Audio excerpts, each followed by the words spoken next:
स्वागत है आप सभी का। आपके साथ मैं हूं स्वप्निल। दौसा से बड़ी खबर है, रेप का आरोपी गिरफ्तार किया गया है। नाबालिग के साथ रेप का इस पर आरोप था। पुलिस ने आरोपी को धर दबोचा है। आरोपी संजय कुमार मीणा सलाखों के पीछे पहुंच चुका है। पीड़ित की मां ने मानपुर थाने में मुकदमा दर्ज करवाया था। नाबालिग बेटी के साथ रेप और अपहरण के प्रयास का मामला दर्ज हुआ था। संगीन मामला था, संगीन धाराएं थी। पुलिस ने इसमें तेजी दिखाते हुए कड़ियां जोड़ी और आरोपी तक पहुंचकर उसे सलाखों के पीछे पहुंचाया है। पिछले 1 साल से जानकारी मिल रही है, आरोपी संजय दुष्कर्म की वारदातों को अंजाम दे रहा था। वैलेंटाइन डे के दिन साथियों के साथ पीड़ित के घर आकर अपहरण की उसने कोशिश की थी। बड़ी खबर दौसा से, रेप का आरोपी गिरफ्तार कर लिया गया है।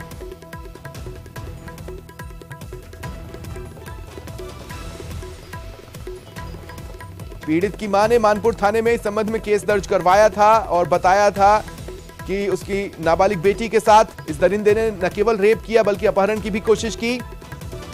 पुलिस ने आरोपी संजय कुमार मीणा को गिरफ्तार कर लिया है। करौली से बड़ी खबर है, अवैध हथियार के साथ एक युवक गिरफ्तार हुआ है। हथियार और कारतूस बरामद किए गए। कांदरौली मार्ग सनेट तिराहे से उसे गिरफ्तार किया गया। देसी कट्टा 6 जिंदा कारतूस जब्त हुए। सचिन मीणा निवासी सनेट गिरफ्तार कर लिया गया है। कांदरौली मार्ग सनेट तिराहे से उसे गिरफ्तार किया गया। श्री महावीर जी पुलिस को यह सफलता मिली है। जयपुर में गैंगस्टर लॉरेंस बिश्नोई से पूछताछ की जा रही है। इसके बावजूद श्री गंगानगर के गजसिंहपुर में मंगलवार को एक फाइनेंसर को व्हाट्सएप कॉल के जरिए धमकाया गया। 60 लाख की फिरौती मांगी गई। श्री गंगानगर के गजसिंहपुर के फाइनेंसर व्यापारी मोहन सिंह ने बताया कि व्हाट्सएप कॉल के जरिए धमकाने वाले व्यक्ति ने अपने आप को लॉरेंस बिश्नोई गैंग का ऋतिक बॉक्सर बताया। 60 लाख रुपए रंगदारी मांगी, साथ ही रंगदारी नहीं देने पर अंजाम भुगत लेने की धमकी दी। घबराए फाइनेंसर ने स्थानीय गजसिंहपुर थाने में देर रात मामला दर्ज कराया। पुलिस द्वारा स्थानीय व्यापारी के घर के बाहर चौकसी बढ़ाई गई है, उसे सुरक्षा उपलब्ध करवा दी गई है। हाँ जी, मुझे ना कल से 10 बजे के एक व्हाट्सएप कॉल आई जिस पे मुझे फरोती मांग रहे हैं 60 लाख रुपए। कहता नहीं तो तुम्हारे बच्चों को उठा लेंगे हम। और हमने कईयों को गजसिंहपुर में सेठों को टारगेट कर रखा है और रईसनगर में भी कर रखा है। हमने मूसेवाड़ा मार दिया, हमने जेठड़ी मार दिया। और तू क्या सामान है, मुझे 60 लाख रुपए कल 5 बजे चाहिए शाम को मुझे। तो मैंने कहा मेरे पास पैसे नहीं है, मार सकता तो मार दे, मेरा तो घर भी छोटा सा है, दुकान किराए की है। मैंने कहा मेरे पास नहीं है लेने देने कुछ। इस पे मैंने जाके गजसिंहपुर थाने में मुकदमा दर्ज करा चुका हूँ। पुलिस जांच में है और नाम कोई ले रहा है अनमोल बिश्नोई। कभी बोलता है मैं ऋतिक बॉक्सर हूँ, कभी कुछ बोलता है, कभी कुछ बोलता है। झुंझुनू के मलसीसर थाने के हिस्ट्री शीटर अमरजीत उर्फ मोटिया नायक को पुलिस ने उसकी पत्नी के साथ गिरफ्तार किया। दरअसल 2 महीने पहले अमरजीत उर्फ मोटिया और उसकी पत्नी ने एक वीडियो अपने इंस्टाग्राम अकाउंट पर अपलोड किया था। उनके हाथ में न केवल हथियार थे बल्कि वो फायरिंग करते भी दिखे। तभी से झुंझुनू की स्पेशल टीम अमरजीत की रैकी कर रही थी। अमरजीत एक शादी में हिस्सा लेने मलसीसर इलाके में आया तो पुलिस ने दोनों को धर दबोचा।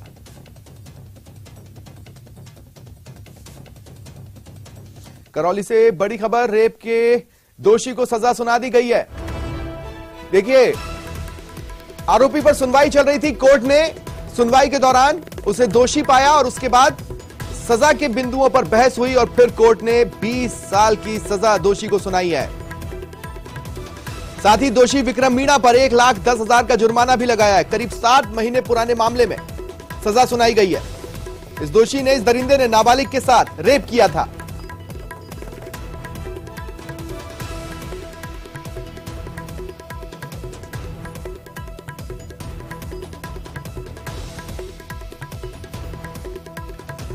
नाबालिग से दुष्कर्म के दोषी को 20 साल कारावास की सजा सुनाई गई है। यानी अब उसे अपने उम्र के 20 साल सलाखों के पीछे जेल में गुजारने होंगे। करीब 7 महीने पुराना मामला जिसमें सुनवाई हुई। पुलिस ने आरोपी को इस दौरान गिरफ्तार किया था।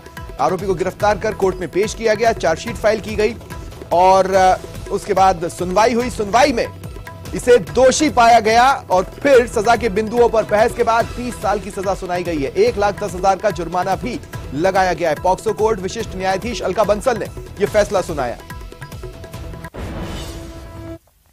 सवाई माधोपुर के गंगापुर सिटी कस्बे में शादी की खुशियां उस वक्त मातम में बदल गई जब भात भरने के दौरान दो भाइयों में पैसे के लेन देन को लेकर झगड़ा हुआ। झगड़ा इतना हुआ कि मारपीट में एक युवक की मौत तक हो गई। बताया जा रहा है शादी को लेकर मीणा परिवार गंगापुर सिटी आया हुआ था, जहां भात भरने के दौरान दो भाइयों में पैसे के लेन देन को लेकर विवाद हुआ। कहासुनी के बाद विवाद झगड़े में बदल गया। झगड़े में एक युवक को गहरी चोट आई और उसकी मौत हो गई। सूचना जैसे ही पुलिस को मिली, पुलिस ने तुरंत शव को कब्जे में लिया। पीड़ित पक्ष की ओर से 4 नामजद आरोपियों के खिलाफ शिकायत दी गई है। पुलिस जांच में जुटी है।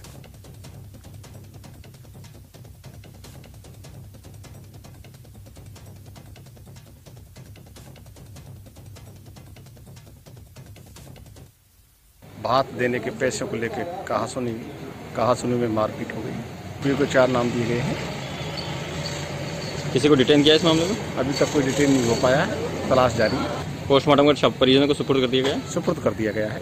मारपीट घरी घर का कोई झगड़ा होगा जब हमें मतलब को पानी लगी मुंह में मर गया। किस बात को लेकर हुआ झगड़ा? अब झगड़ा आपस की झगड़ा कोई जैसे भाई में होगा, लड़ाई बढ़ गई। फिर इस संबंध में आपने संबंधित थाने को शिकायत दी है? पुलिस को शिकायत दी है? पुलिस को शिकायत करिए। बात दौसा की। एक निजी अस्पताल की लापरवाही की वजह से एक महिला की मौत हो गई, जिसके बाद महिला के परिजनों ने हंगामा किया। अस्पताल प्रबंधन के खिलाफ हत्या की धाराओं में मुकदमा दर्ज करने की मांग उठाई है। दरअसल जामा गांव की रहने वाली महिला को एक निजी अस्पताल में इलाज के लिए लाया गया, फिर यहां से महिला को जयपुर रेफर किया गया। रास्ते में ही महिला की मौत हो गई। परिजनों का कहना है कि महिला को रेफर का समय करीब 6 बजे दिखाया, लेकिन उसे करीब 8 बजे रेफर किया गया था। ऐसे में महिला की मौत अस्पताल में ही हो गई। पुलिस ने बॉडी को राजकीय चिकित्सालय दौसा के मुर्दाघर में रखवा दिया।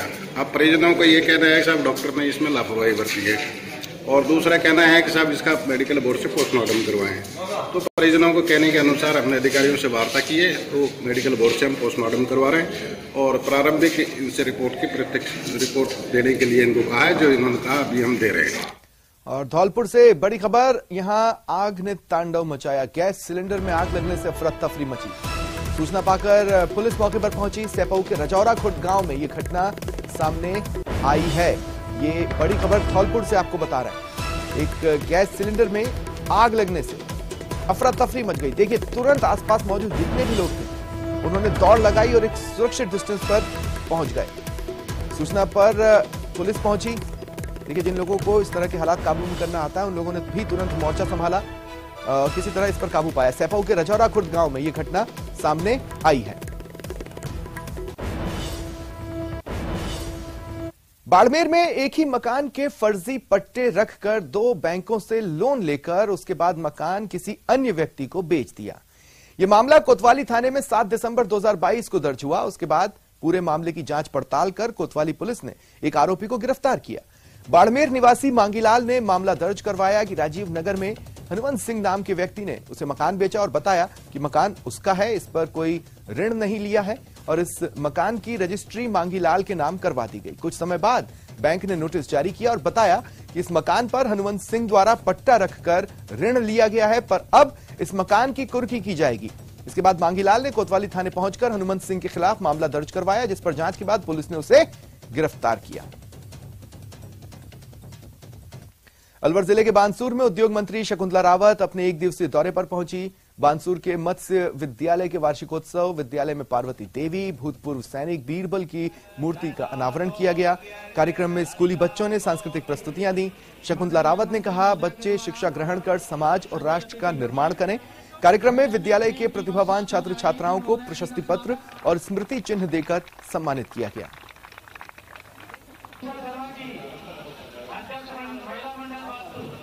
महेश्वर गुरूर पिता की मूर्ति का अनावरण कर रहे हैं और इन्होंने जीते जी भी बहुत ही बड़ा सम्मान करना, सेवा करना ये फर्ज और अपना धर्म निभा के आए हैं। जयसिंह और अंजू जो यहाँ की डायरेक्टर है, ये अपने विद्यालय में और कॉलेज में भी इसी तरीके के संस्कार बच्चों में डालते हैं कि वो अपने से बड़ों का सम्मान करें, अपने माता पिता का सम्मान करें, अपना जो राजस्थानी और अपना भारतीय जो कल्चर और जो संस्कृति है, जो सम्मान करने की, उस परंपरा को जीवित रखने का काम आज ये कर रहे हैं। मेरी तरफ से इनको बहुत बहुत शुभकामनाएं। अलवर में अपराधियों के हौसले इस कदर बढ़ चुके हैं कि पूर्व मुख्यमंत्री वसुंधरा राजे के स्वागत कार्यक्रम के दौरान ही भाजपा नेताओं की जेब कतरों ने जेब काट ली। पूर्व सीएम वसुंधरा राजे के अलवर आगमन पर कटी घाटी पर भाजपा पदाधिकारी और कार्यकर्ताओं की ओर से माला साफा पहनाकर स्वागत के दौरान ज्यादा भीड़ होने के चलते पार्षद अविनाश खंडेलवाल और आनंद बेनीवाल की जेब कट गई। दोनों कार्यकर्ताओं की जेब से करीब 22,000 रुपए गायब हो गए। शिकायत अरावली विहार थाना पुलिस को दी गई है। पुलिस जेब कतरों की तलाश में जुट गई है। बढ़ेंगे आगे। महिला अपराधों में कमी लाने के लिए राजस्थान में महिला सुरक्षा सखी बनाई गई। पिछले करीब 1 वर्ष से यह महिला सुरक्षा सखी फील्ड में काम कर रही है। आज दौसा में महिला सुरक्षा सखियों की आमुखीकरण कार्यशाला का आयोजन किया गया। इस कार्यशाला में सुरक्षा सखियों को महिलाओं और बालिकाओं के हितों के लिए बने कानूनों की जानकारी सरल भाषा में दी गई, ताकि गांव हो या शहर जहां महिला अपराध होने की आशंका हो, उसे सुरक्षा सखियां रोकने में सहायक साबित हो, महिलाओं की समस्या को तत्काल पुलिस स्टेशन तक पहुंचाएं। गारमेंट्स का शोरूम है, मेरे पास लड़कियां आती हैं। अब उनको क्या, कई बार लड़के परेशान करते हैं और वो क्या होता है कि पुलिस में हर कोई नहीं जा सकता, शर्म भी होती है, डर भी होता है। तो फिर लड़कियां जैसे मुझे बोलती हैं कि ये प्रॉब्लम है, तो मैं अपने स्तर पे जैसे एसएचओ को बताती हूँ और एसएचओ से मिलकर फिर उस समस्या का निवारण करती हूँ। तो फायदे तो बहुत है, क्योंकि हर कोई थाने में नहीं जाता, पुलिस का डर होता है सभी को, और हम लोगों को यदि बनाया है तो मेरी राय में तो ये बहुत अच्छी चीज़ है। जो भी महिलाओं में बात होती है, हमारे सामने आते हैं, उस चीज़ को हम थाने तक हमारे इंचार्ज साहब को या हेड कांस्टेबल को कहते हैं, उसके ऊपर बाकायदा सुनवाई होती है। ये सुरक्षा सखी बनाने से, पूरे समाज की महिलाएं जोड़ने से समाज में और महिलाओं में काफ़ी इम्प्रूवमेंट हुआ है। ये कार्यक्रम महिला सुरक्षा सखी जो कि पुलिस विभाग द्वारा मनोनीत है, थाना स्तर पे उनका आमुखीकरण कार्यशाला रखी गई है अपने जिला स्तर पे, और ये मिशन आर्या के तहत कलेक्टर सर के आदेशानुसार ये प्रोग्राम किया गया है। आज ये महिला सुरक्षा सखियों का एक कार्यक्रम है। महिला सुरक्षा सखी हर ग्राम पंचायत स्तर पर बनाई गई हैं। इस सुरक्षा सखी कार्यक्रम के तहत में वो सुरक्षा सखी पुलिस के मध्य एक संवाद स्थापित करती है। पुलिस और बालिकाओं और महिलाओं की समस्याओं को वो पुलिस तक लेके जाती है। लोकसभा अध्यक्ष ओम बिरला कोटा बूंदी संसदीय क्षेत्र के दौरे पर हैं। कोटा दक्षिण क्षेत्र में पार्कों में हुए विकास कार्यों का शिलान्यास किया। एमएलए संदीप शर्मा के विधायक कोष से हुए हैं पार्कों में विकास कार्य। इस दौरान ओम बिरला ने कहा कि लोगों को बिजली, पानी, सड़क, पार्कों समेत अन्य मूलभूत सुविधाएं मिले, यह सबका प्रयास है। कोटा के अंदर दक्षिण नगर निगम के इस इलाके और विधानसभा के अंदर विधायक महोदय की अनुशंसा पर कई पार्कों में व्यायामशाला के लिए, योग शेड के लिए और अन्य कई विकास कार्यों के लिए जो धन दिया है उसका लोकार्पण हुआ है। कि विभिन्न पार्कों, योगा शेड और अन्य कार्यों का शिलान्यास किया गया है, और इस अवसर पर हमारे माननीय लोकसभा अध्यक्ष जी के द्वारा उस कार्य को किया गया। लोग छोटी छोटी समस्याओं से पीड़ित हैं। सड़क, पार्क, पानी, सीवरेज, वर्तमान में सरकार ने पूरी तरीके से जो मूलभूत समस्याएं हैं उससे नजरें फेर रखी हैं। राजस्थान रोडवेज के बेड़े में रोडवेज विभाग ने 9 सुपर लग्जरी बसें शामिल करने का फैसला लिया है। ये 9 नई बसें 23 फरवरी से जयपुर से संचालित होंगी। इस बार जयपुर से सीधे मुंबई, कानपुर, हरिद्वार के लिए बसें मिलेंगी, वो भी बेहद आरामदायक। हाल ही में पेश राजस्थान के बजट में 1000 नई बसों को राजस्थान रोडवेज के बेड़े में शामिल करने की घोषणा की गई थी। हालांकि ये बसें कब शामिल होंगी इसकी कोई निश्चित तारीख नहीं बताई गई, लेकिन 23 फरवरी से 9 नई सुपर लग्जरी बसें जरूर शामिल होने जा रही हैं। परिवहन मंत्री बसों को हरी झंडी दिखाकर रवाना करेंगे। ये सभी बसें अनुबंध पर ली गई हैं और लंबे रूट पर चलेंगी। जयपुर सिंधी कैंप से इन बसों का संचालन होगा। 23 से राजस्थान रोडवेज द्वारा जयपुर से कल्याण, जयपुर से हरिद्वार, जयपुर से कानपुर वातानुकूलित शयनवान मय कुर्सीवान वाहनों का संचालन किया जा रहा है, जिसका शुभारंभ श्रीमान यातायात मंत्री राजस्थान सरकार के कर कमलों द्वारा सिंधी कैंप से किया जाएगा। कल दोपहर 2 बजे हरी झंडी दिखाकर और इसको प्रस्थान किया जाएगा। ये एक बहुत महत्वपूर्ण मार्ग है। अभी तक जयपुर से मुंबई के बीच में कोई भी बस की सुविधा इस प्रकार की उपलब्ध नहीं थी। इससे वापी होते हुए जाएगी, तो इससे बीच में आबू रोड और बड़ौदा जाने वाले यात्रियों को भी इसका लाभ मिल सकेगा। इसके अलावा Jaipur Lucknow via Kanpur, Jaipur Kota via Bundi, Jaipur Haridwar via Delhi, Jaipur Ahmedabad via Chittorgarh Udaipur, Jaipur Delhi via Dausa Sohna express way और जयपुर बीकानेर वाया रतनगढ़, ये सब सुविधाएं होंगी। जयपुर से बड़ी खबर है, लैब असिस्टेंट भर्ती परीक्षा 2022 का परिणाम जारी हो गया है। राजस्थान कर्मचारी चयन बोर्ड ने रिजल्ट जारी कर दिए हैं। 461 रिक्त पदों पर यह भर्ती परीक्षा आयोजित की गई थी। 369 पदों की अनुशंसा बोर्ड ने विभाग को भेजी है। ये बड़ी खबर आपको इस वक्त की बता रहे हैं। देखिए, लैब असिस्टेंट भर्ती परीक्षा के रिजल्ट जारी करने की मांग जोर शोर से उठ रही थी। भर्ती परीक्षा 2022 का जो रिजल्ट है वो जारी हो चुका है। राजस्थान कर्मचारी चयन बोर्ड ने परिणाम जारी कर दिए हैं। अब आप इन नतीजों को देख भी सकते हैं। 461 रिक्त पदों पर यह भर्ती परीक्षा आयोजित हुई थी। 369 पदों की अनुशंसा बोर्ड ने विभाग को भेजी।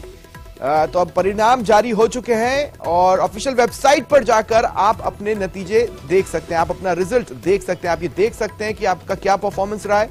बहरहाल ये बड़ी खबर है इस वक्त की, जयपुर से मिल रही है। लैब असिस्टेंट भर्ती परीक्षा 2022 के परिणाम जारी कर दिए गए हैं।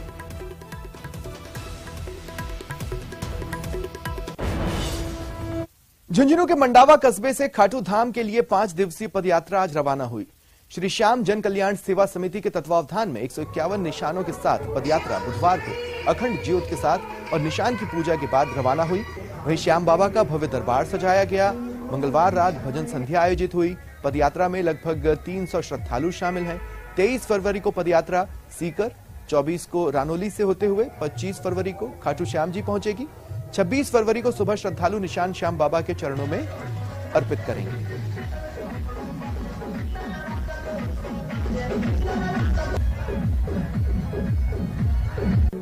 जो देखा तुझे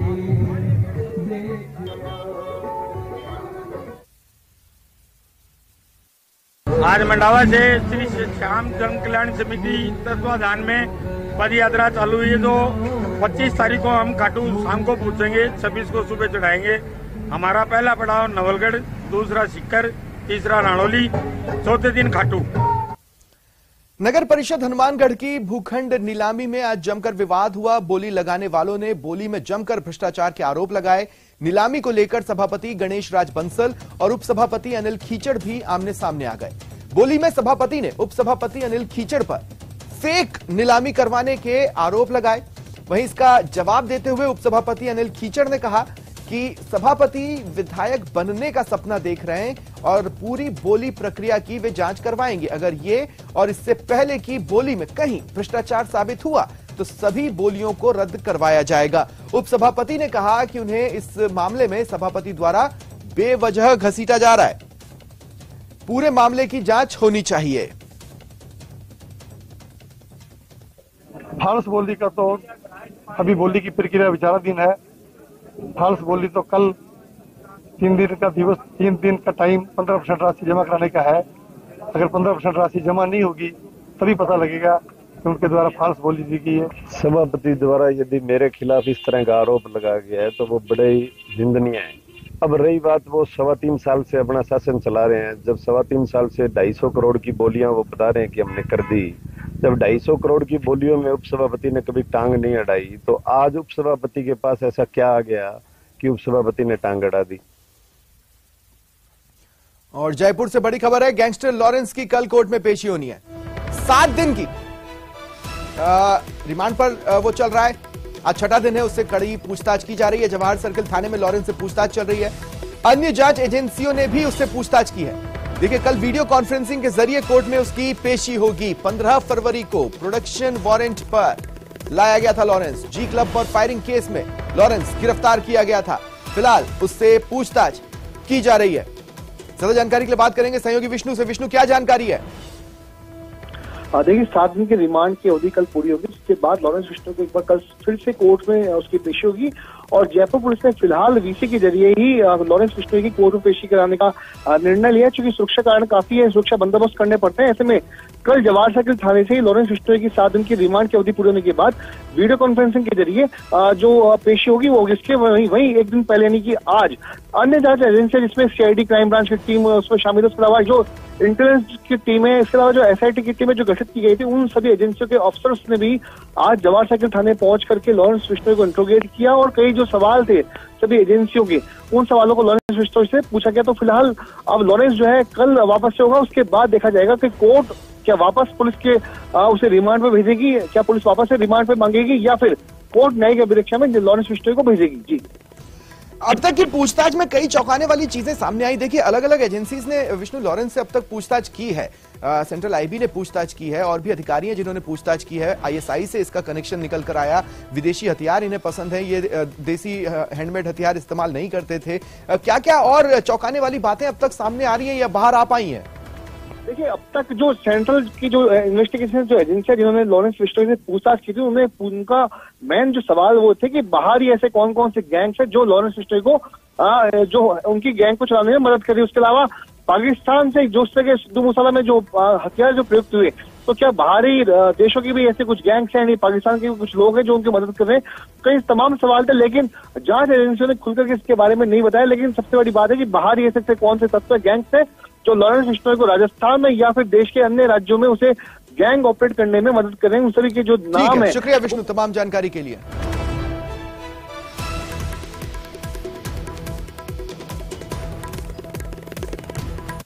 वाणिज्यिक कोर्ट संख्या 2 के आदेश पर स्पेशल सेल अमीन आज कुर्की के लिए कॉलेज शिक्षा आयुक्तालय पहुंचे। हालांकि कमिश्नर के कक्ष के बाहर ताला लगा होने के कारण टीम को वापस लौटना पड़ा। स्पेशल सेल अमीन अभयकांत शर्मा ने बताया कि एक कंपनी को यूनिवर्सिटीज में कंप्यूटर लगाने का करीब 7 करोड़ का टेंडर मिला था, जिसका कॉलेज आयुक्तालय द्वारा भुगतान नहीं किया गया, जिस पर कोर्ट ने कुर्की के आदेश दिए। मामले में 2 बार अंडरटेकिंग देने के बाद भी कॉलेज आयुक्तालय प्रशासन द्वारा भुगतान नहीं किया गया। मामले में अब कोर्ट से परमिशन लेकर ताला तोड़ने की कार्रवाई होगी, जिसके बाद कुर्की की कार्रवाई की जाएगी। कमिश्नर ऑफ कॉलेज एजुकेशन के जो कमिश्नर हैं उनके कार्यालय यहाँ शिक्षा संकुल पहुँचा तो मौका पर मुझे ताले लगे हुए मिले। कमिश्नर साहब का जो दफ्तर है उसमें ताला लगा हुआ है। यहाँ से मैं पीए साहब को, लीगल वालों को और यहाँ पर जो उनकी सहायक बैठती हैं उनको पूछ रहा हूँ, तो वो कोई संतुष्टिपूर्ण जवाब नहीं दे पा रहे कि भाई ताला क्यों लगा हुआ है। सर, हमारी क्लाइंट है उनका एजुकॉम सॉल्यूशंस लिमिटेड, तो उन्होंने तो गवर्नमेंट ऑफ राजस्थान ने एजुकेशन डिपार्टमेंट के लिए टेंडर फ्लोट किया था। तो उस टेंडर हमने भरा, क्योंकि टेंडर का अमाउंट हमें दिया नहीं गया, तो उसके बाकायदा जस्टिस माथुर जी को अपॉइंट किया गया था हाई कोर्ट ने एज अ आर्बिट्रेटर। तो वो अवार्ड हमारे फेवर में हुआ, जिसके हमने कुर्की के लिए डाला। 2 बार अंडरटेकिंग दी इन्होंने हमें कि पैसा पहले महीने भर में रिलीज़ कर देंगे, फिर 7 दिन में रिलीज़ कर देंगे, बट दोनों बार अंडरटेकिंग पे ये खड़े नहीं रह पाए। फिर आज हम जब कुर्की करने आए हैं, करीबन मूल राशि 7 करोड़ है और बयाना मिला के करीबन 11-12 करोड़ के आसपास राशि बैठती है। आज जब हम कुर्की करवाने आए हैं तो हमें पता लगा है कि कमिश्नर साहब का कमरा लॉक्ड है।